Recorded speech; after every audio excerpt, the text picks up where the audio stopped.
আমার বয়স যখন 14 বছর তখনই জীবনের প্রথম একটা মেয়েকে দেখার পর থেকে বিয়ে করার শখ জাগে। একই গ্রামের একই স্কুলের 2 বছরের জুনিয়র একটা মেয়ে। মেয়েটাকে দেখে আমার অসম্ভব ভালো লেগে যায়। গায়ের রং ফর্সা, কোকড়া চুল, খাড়া নাক, গোলাপি ঠোঁট, শুধুমাত্র সামনের একটি দাঁত উঁচু। তবে মেয়েটাকে আমার কাছে অসাধারণ লাগে, কেন জানি অদ্ভুত রকমের সুন্দর লাগে। আমার সেই পছন্দের কথা আমার প্রিয় বন্ধু মেহেদিকে ছাড়া আর কাউকে জানালাম না। তারপর মেহেদির কথা মতো একটা চিরকুট লিখে মেয়েটার ইসলাম শিক্ষা বইয়ের ভিতর রেখে দিয়ে আসলাম। সেটা আমার জীবনের প্রথম লেখা চিঠি ছিল। চিঠিতে লেখা ছিল, আমি একটা পাপ করে ফেলেছি, তোমাকে ভালোবেসে ফেলেছি, এই পাপ কাটাতে হলে তোমাকে বিয়ে করতে হবে। মেয়েটি চিঠিটা পেয়েছিল 3 দিন পর, কারণ সে ওই 3 দিন ইসলাম শিক্ষা বই খুলেই দেখেনি। এদিকে 3 দিন হয়ে গেল, 3 দিনেও কোনো উত্তর না আসাতে আমি আর আমার বন্ধু মেহেদি অস্থির হয়ে বসে আছি। সে যাই হোক, যেদিন সে চিঠিটি হাতে পেয়েছিল সেদিন সে চোখ লাল করে স্কুলে আসলো। সম্ভবত এটাই তার জীবনের প্রথম চিঠি ছিল, তাই চিঠিটা পাওয়ার পর রাত জেগে কান্না করার কারণে তার চোখ দুটো লাল হয়ে গিয়েছিল। সেদিন ওর সাথে আমার সামনাসামনি দেখা হয় টিফিন পিরিয়ডে। সে তার এক বান্ধবীকে দিয়ে খবর পাঠিয়ে দেয় যে স্কুলের পিছনে সে আমার সাথে দেখা করতে চায়। আমিও রাজি হয়ে যাই।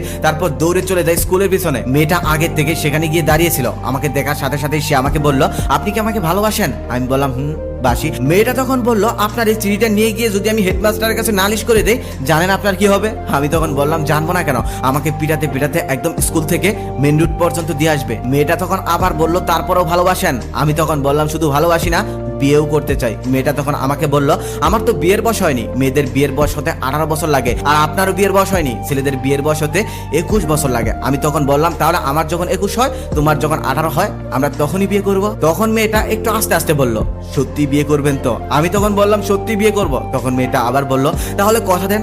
আমি তখন বললাম, কথাও দিলাম। আমি কথা দেওয়ার সাথে সাথেই মেয়েটা কান্না করে দিল। কেন কান্না করে দিল বুঝতে পারলাম না। তারপর মেয়েটা কান্না করতে করতে ক্লাসরুমে চলে গেল। তখন থেকে আরো অন্যরকম একটা অদ্ভুত ফিলিংস এর জন্ম হলো আমার মনে।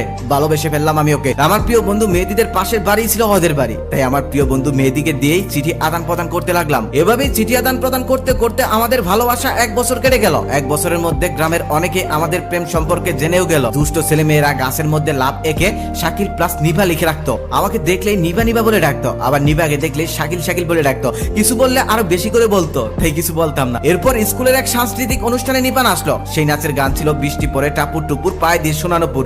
সেদিন নাচটা দেখার পর আমার মনে হয়েছিল সত্যি সত্যি নিপাকে আমি একজোড়া সোনার নুপুর কিনে দেবো, আর সেগুলো পরেই সে নাচবে। তখন থেকে আমি আব্বার পকেট থেকে টাকা চুরি করতে লাগলাম নিপার জন্য সোনার নুপুর কিনে দেবো বলে। সময় যেতে লাগলো, টাকার পরিমাণও বাড়তে লাগলো, তবে সোনার নুপুর কিনে দেওয়ার মতো টাকা এখনো জোগাড় হলো না। এদিকে নিপা আমার জন্য একটি সবুজ রুমালে ফুলের আলপনা এঁকে লিখে ফেললো, ভুলো না আমায়। তারপর সেই রুমালটা আর একটা ঈদকাট ওর থেকে পেয়ে আমার সেদিন কিশোর বয়সে অবুঝ মনে চোখে জল এসেছিল। কিন্তু আমাদের এই অশ্রু জলের মধুর ভালোবাসা দীর্ঘস্থায়ী হলো না। নিপার জন্য সোনার নুপুর কিনে দেওয়ার আগে আমাকে মানচিত্রের অপর পাশে অন্য একটি শহরে নিয়ে গেল আমার বাবা। সেখানে গিয়ে নতুন একটি স্কুলে ভর্তি করিয়ে দিল। শহরের নতুন সেই স্কুলের নতুন নতুন বন্ধু বান্ধবী পেয়ে ভুলে গেলাম নিপাকে, ভুলে গেলাম আমার সেই গ্রামের স্কুলের সমস্ত বন্ধু বান্ধবকে।